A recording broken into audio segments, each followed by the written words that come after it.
पश्चिम बंगाल के मुर्शिदाबाद जिले में वक्फ संशोधन कानून के खिलाफ जारी प्रदर्शन से कथित रूप से जुड़ी हिंसक झड़पों में बाप बेटे समेत 3 लोगों की मौत हो गई, जिसके बाद पश्चिम बंगाल की मुख्यमंत्री ममता बनर्जी ने शनिवार को घोषणा की कि राज्य में वक्फ संशोधन एक्ट लागू नहीं किया जाएगा।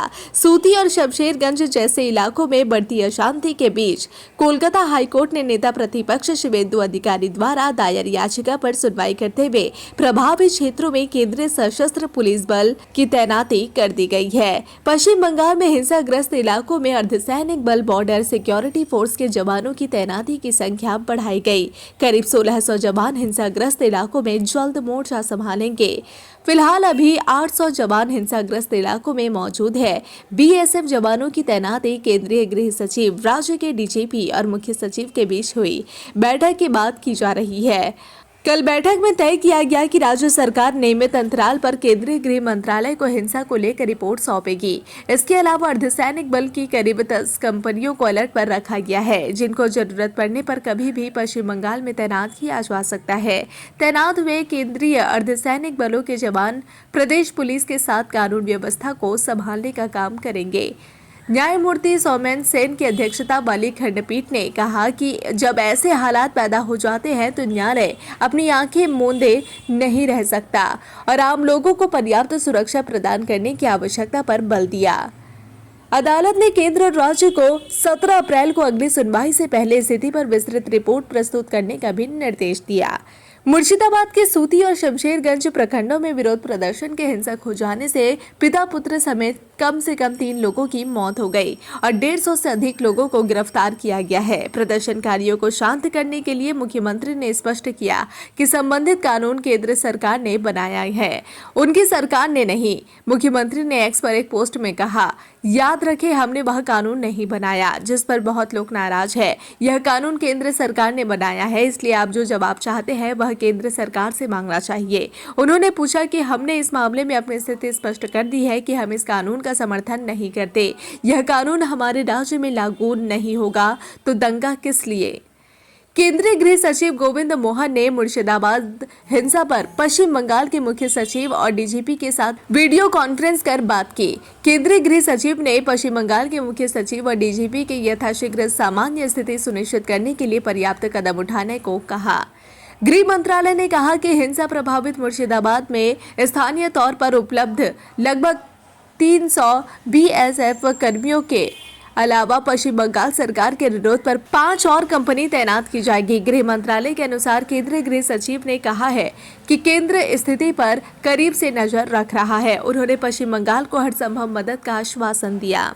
अधिकारियों ने बताया कि हिंसा प्रभावित शमशेरगंज क्षेत्र में जाफराबाद स्थित एक घर में पिता पुत्र के शव बरामद किए गए, जिनके शरीर पर चाकू से वार के निशान थे। मृतकों के परिवार ने आरोप लगाया कि अपराधियों ने उनके घर में लूटपाट की और दोनों पर चाकू से प्रहार किया।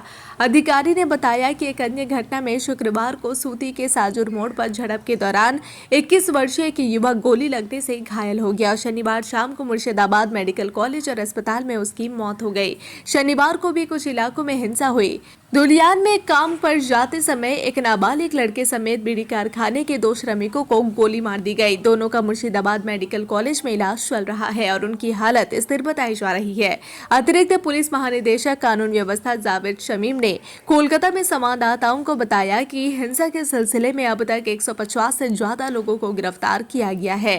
केंद्र सरकार के वक्फ संशोधन एक्ट के खिलाफ भड़के हिंसा के कारण बड़े पैमाने पर व्यवधान पैदा हुआ। प्रदर्शनकारियों ने पुलिस वाहनों को आग लगा दिया, सड़कें जाम कर दी गई और रेलवे संपत्ति को नुकसान पहुंचाया। पूर्व रेलवे के न्यू फरक्का अजीमगंज रेल मार्ग पर शुक्रवार को धुलियान, गंगा और नीम तीता स्टेशनों के बीच ट्रेन सेवाएं लगभग 6 घंटे तक बाधित रही। मुर्शिदाबाद के कई हिस्सों में निषेधाज्ञा लागू कर दी गई है और स्थिति को और बिगड़ने से रोकने के लिए इंटरनेट सेवाएं निलंबित कर दी गई है।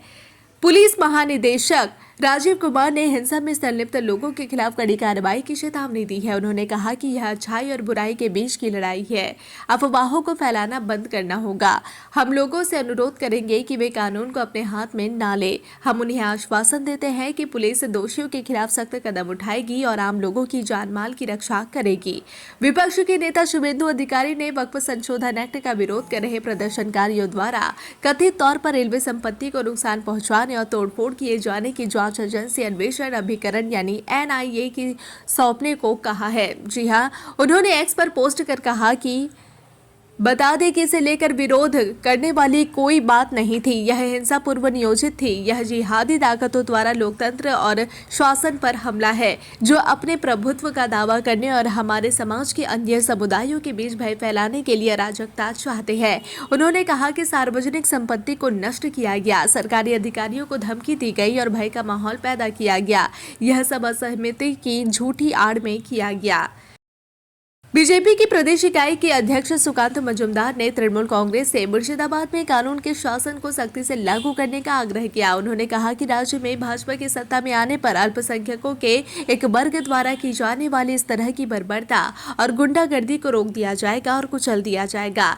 मजुमदार ने कहा कि हिंदू धर्मनिरपेक्षता बहुलवाद की सच्ची अवधारणा में विश्वास करते हैं, क्योंकि वे शांति प्रिय और अहिंसक है। लेकिन अगर मुर्शिदाबाद के कुछ इलाकों से हिंदुओं को बाहर निकालने का प्रयास किया जाता है, जहां मुस्लिम बहुसंख्यक है, तो बंगाल के आम लोग, बंगाल के हिंदू अपनी गरिमा, सम्मान और पहचान को बचाने के लिए प्रतिकार करेंगे।